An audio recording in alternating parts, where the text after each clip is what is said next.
Sekarang kita akan membahas materi baru di kelas 2 semester 2 adalah lingkungan. Lingkungan adalah satuan ruang dengan semua benda sumber daya energi pada termasuk juga manusia dan perilakunya yang mempengaruhi alam sendiri.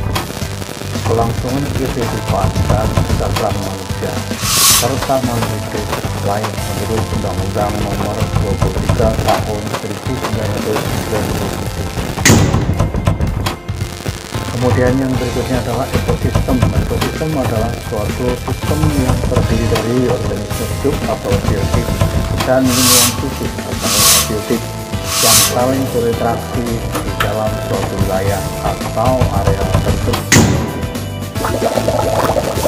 Ekosistem melibatkan hubungan kompleks antara organisme hidup satu sama lain dan dengan mereka, termasuk faktor-faktor seperti iklim, tanah, air, sinar matahari, dan interaksi ekosistem sendiri.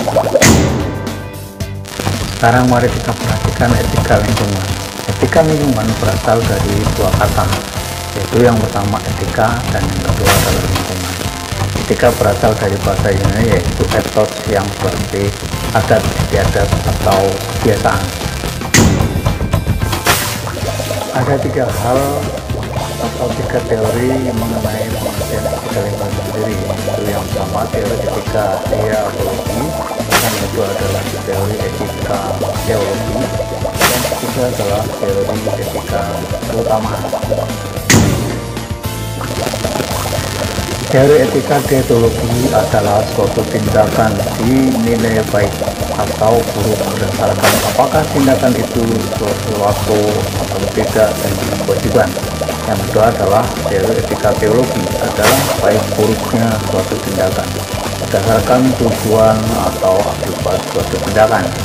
Yang ketiga adalah teori etika keutamaan adalah mengutamakan pengembangan karakter moral pada diri setiap individu atau diri setiap orang itu sendiri.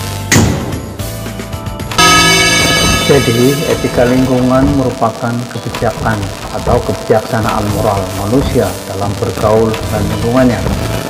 Etika lingkungan diperlukan agar setiap kegiatan yang menyangkut lingkungan dipertimbangkan secara cermat sehingga kesinambungan atau keseimbangan lingkungan tetap terjaga.